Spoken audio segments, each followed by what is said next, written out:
Hello everyone, this is Genuine Polish, and today we're going to be looking at Fast Friends. It's the new update for Oxygen Not Included that's going to launch with Killfest on June 2nd. So with it, there's new duplicate varieties and snazzy suit varieties, but I think the most interesting and game-changing part of it is going to be the 4 new critter morphs that we're going to look through today. So to start off, we have the Delectable and the Delectable Pup. Here's one of its eggs here.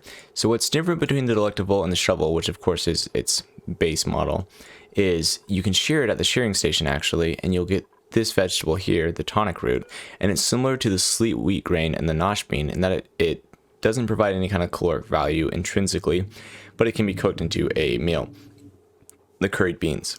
And what's different though is the tonic root doesn't actually have a spoilage meter. Whether or not that's going to change later or like on release, I'm not sure, but it is a little bit different. And because it's kind of a late game food item, it would kind of make sense if you're like, if you've got these Delectables and you've had them the whole game and then they've just been dropping all these roots, it would kind of make sense for them not to spoil so that you're not just wasting them the entire game. But yeah, the Delectable lives in a very hot environment in order to sustain their population here. So if you want to look, it's 140 to 212 degrees, and that's a little bit higher than most people are comfortable in their colony. So having a stable in that environment is actually a little kind of crazy when you think about it. So it might be beneficial to, if you choose to farm these, to have the Delectable kind of in its own separate stable where it's just used for egg production, and then you can move the eggs to another area for shearing to grow up and to shear. So you might need 2 populations of this, one in the really hot environment just to maintain the population, and another one for the actual shearing and food production. So that's going to be about it for here. The diet's exactly the same as the bull, and we can look at it real fast. Exactly the same, and whether or not it's going to change upon release, I'm not sure. Next is the Cuddle Pip. So what's different about the Cuddle Pip is that it can cuddle eggs. You can actually see it provide the cuddle benefit to this egg here. And so it says incubation rate plus 100%. And what actually happens is per cycle, it increases or decreases the time by 5%. So over the course of an egg cycle, or an egg being laid to hatch, it will actually reduce the amount of days required to hatch the egg from 20 to 10. So it's actually a pretty big benefit. Halves the time if you can have constant access to a Cuddle Pip. Here's the Cuddle Pip and the Cuddle Pip Squeak. And they do this like little animation where they hop up and down. And oh yeah, see, there you go. I actually didn't know that it was a real interaction or a real mechanic. So a hug from a duplicate will prompt it to cuddle more eggs. So it's interesting. So I guess you need to have a duplicate interact with the Cuddle Pip so that it stays at maximum efficiency. Here we have the 2 new varieties of the Poké Shell. So we have the Oak Shell Morph and the Sandy Shell Morph. So to start off, the Oak Shell Morph, and of course here's the spawns for either of them, and the eggs. The Oak Shell Morph will molt oak shell molts, and they will provide the exact or the same amount of lumber per the mass of the molt. So the adult is 500 kilograms, and for the spawn is 50. And then you just bring it to a rock crusher, and you can convert it to lumber, which adds another step versus trees, but trees do need to be harvested. So what is more time efficient is going to be up to you and how your duplicate skills are based and the layout of your base. Personally, I think trees are still a better use of lumber, or a better production of lumber. That's the word I was looking for. But this might work for your setup. And the nice thing is that they're easy to sustain because all they need is a body of ethanol to continue producing oak pinch row.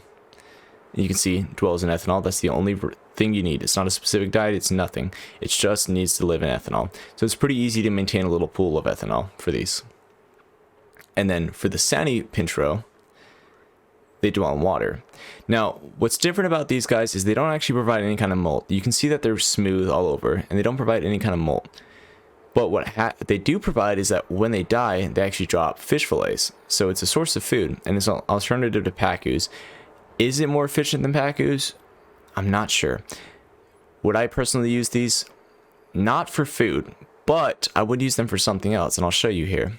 So here we have a single sandy shell in a body of water. And what I'm going to do is I'm going to put food poisoning.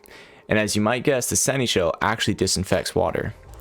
And you can see here it's actually reducing the amount of food poisoning massively. It's massively draining it. And it'll drain a single tile down to 0, and then it'll move on, and it might do a little animation. It might take some time for it to decide to start sanitizing again, but pretty much it'll sanitize all day down to 0, and it'll probably clear this area of 7 tiles of water, 1,000 kilograms of water. It'll probably clear it in 1/8 of a day. So one of these could very easily purify your entire water source. Now, if you're doing a pressurized water system, how you could go about getting it to actually purify that, you would have to figure that out, the mechanics of that out. But if you have an open area or an open water tank, a single sandy shell will probably disinfect the entire thing in a single cycle. So it completely removes the need for chlorine. Way more easy to manipulate and use, right? Way earlier game, because all you need to do is get a single pin or a single poker shell and drop it in clean water, and who doesn't have access to water? So way easier to manage than chlorine, way earlier solution, and we can sit here and watch it clean, but it'll clean on its own, believe me, and it'll probably sort this out, like I said, in 1/8 of a cycle, maybe for 7 tiles. It doesn't take any amount of time. Will that be nerfed? Probably, maybe, unless if the devs just wanted to get rid of our food poisoning. They're probably just sick of watching people, all their duplicates throwing up all the time. I don't know. Way better solution than chlorine in my opinion. Way more easy to manage. Way earlier game. Definitely going to use these for this purpose exclusively. I always have poker shell for the lime for iron production, or steel production actually. But I'll just go ahead and start dropping some eggs down in water. Super easy to produce them. And I forgot to mention, but to make the Cuddle Pip versus the normal Pip, the only thing you need to do is feed it thimbleweed. There's no condition for the Pip egg, so the normal Pip will just eat arbor trees, or if you don't feed it anything, then it'll be laying normal Pip eggs. And then for the Cuddle Pips, it's going to be thimbleweed. And that's going to be about it. So if you liked the video, go ahead and leave a like down below. And if you want to see any content kind of explored, you can go ahead and leave a suggestion in the comments. And I'd like to make more auction not included videos, so go ahead and tell me what you want to see, and I'll be sure to do it. Thanks for watching.